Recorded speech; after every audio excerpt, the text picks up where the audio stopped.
और इतने विद्वान जनों और प्रबुद्ध जनों को सुनने के बाद कुछ भी कहने जैसा नहीं रह जाता, परंतु मंथन की दृष्टि से, सारगर्भिता की दृष्टि से आपने जो मुझे आदेश दिया है और इस संस्थान में इसकी नीड को लेकर के किस प्रकार से छोटी छोटी ऑर्गेनिक यूनिटीज़ हैं, चाहे वो डॉक्टर्स की हों, नर्सेस की हों, डॉक्टर्स की हों, पोस्ट डॉक्टरल रिसर्च स्कॉलर्स की हों, वो इसमें एक लघुतम कण बन करके किस प्रकार से इस बिल्डिंग को बना सकें, ऐसा एक प्रयास। क्योंकि एम्स एक संस्थान नहीं है, एक बिल्डिंग नहीं है, यह एक विचार है और यह विचार यहाँ से जब निकलता है तो पूरे मानव जाति के लिए प्रेरणा स्रोत भी बनता है और उनके लिए एक सहयोग का भी कार्य करता है। एक छोटी सी ही सही परंतु सत्य कहानी है। शिक्षा के दो स्वरूप होते हैं, पहला है साक्षरता और दूसरा है संस्कार। साक्षर तो हम सभी लगभग हो गए आजादी के बाद से लेकर के, परंतु संस्कारित कितने हुए यह प्रश्न मैं आप सभी के सामने बोलने की धृष्टता नहीं कर सकता, पर समाज के लिए जरूर एक सोचनीय विषय है कि कहां तक हम संस्कारित हुए। एक न्यूरोसर्जन गुजरात प्रांत के, सौराष्ट्र प्रांत के कोविड के दौरान एक जामनगर से लेके बड़े सरा करके कोई जगह है, वहां भी यात्रा कर रहे थे। सामान्य वेशभूषा में रहते हैं, कुर्ता पजामा पहनते हैं।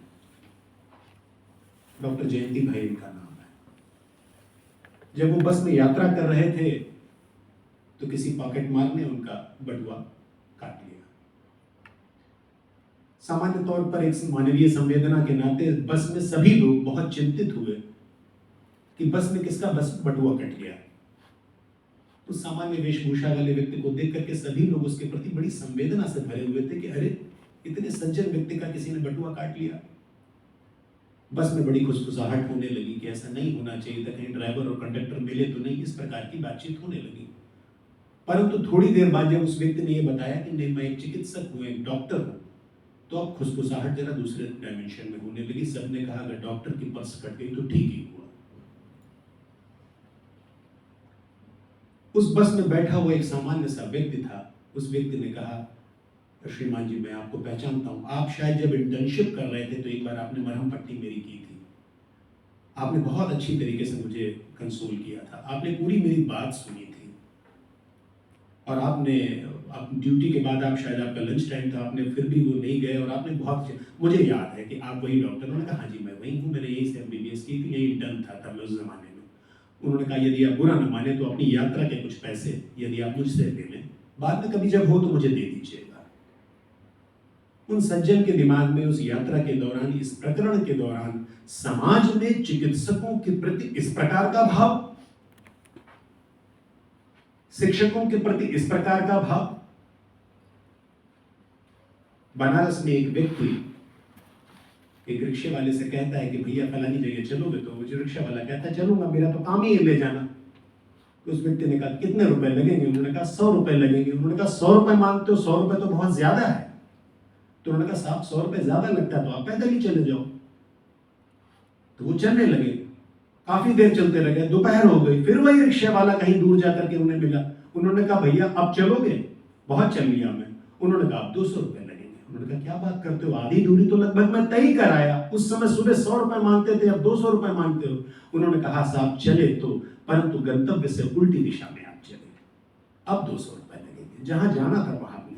पुरुषार्थ तो हम सभी कर रहे हैं, परंतु पुरुषार्थ की दिशा यदि गलत हो गई तो मंजिल पर हम नहीं पहुंच पाएंगे। एक विद्यालय में एक शिक्षक आते हैं और वो कहते हैं मैं आपके बच्चों का असेसमेंट करना चाहता हूं, जो आप पढ़ाते हो मैं देखना चाहता हूं वो बच्चे कितना जानते हैं, क्या ठीक से आप पढ़ा पाते हो कि नहीं। उन्होंने कहा ठीक है करिए, हमारे यहाँ तो पैनल इंस्पेक्शन होता है, आप कर लीजिए। उन व्यक्ति ने अपनी कक्षा में जो धर्म जागरण पढ़ाते थे उन्होंने पढ़ाया। पढ़ाने के बाद उन्होंने ऑफर किया कि now you can come on the dais and ask the student what they have, whether the knowledge disseminated by me has truly conveyed or not। वो शिक्षक आए, उन्होंने बच्चों से कहा बच्चों जो मैंने सुना कि आपको धर्म जागरण के विषय में पढ़ाया गया है, तो पहला प्रश्न मैं आपसे ये पूछता हूँ क्या भगवान है? Does God exist? सभी बच्चों ने एक स्वर में दाहिना हाथ ऊपर उठा दिया। उन्होंने कहा यस भगवान है। मास्टर जी भी बड़े प्रसन्न हुए कि चलो मेरी इज्जत रख ली गई, जो मैंने ठीक ठीक बताया था, जब भी पूछा जाए भगवान है तो हाथ उठा देना। सब बच्चों ने हाथ उठा दिया। दूसरा सवाल पूछा गया, भगवान कहाँ है? Where the god is. सभी बच्चों ने दाहिना हाथ बाईं छाती पर रख दिया, कहा भगवान यहाँ है। मास्टर जी फिर प्रसन्न हुए, उन्होंने कहा बच्चों ने लोकेशन भी बहुत अच्छी बताई, बिल्कुल ठीक ठीक बताई, मैंने यही कहा था यहाँ पे ही हाथ रखना जब भी पूछा जाए। तीसरा सवाल, ये सोचनीय विषय है। तीसरा सवाल मास्टर जी ने पूछा, हृदय कहाँ है? Where is the heart?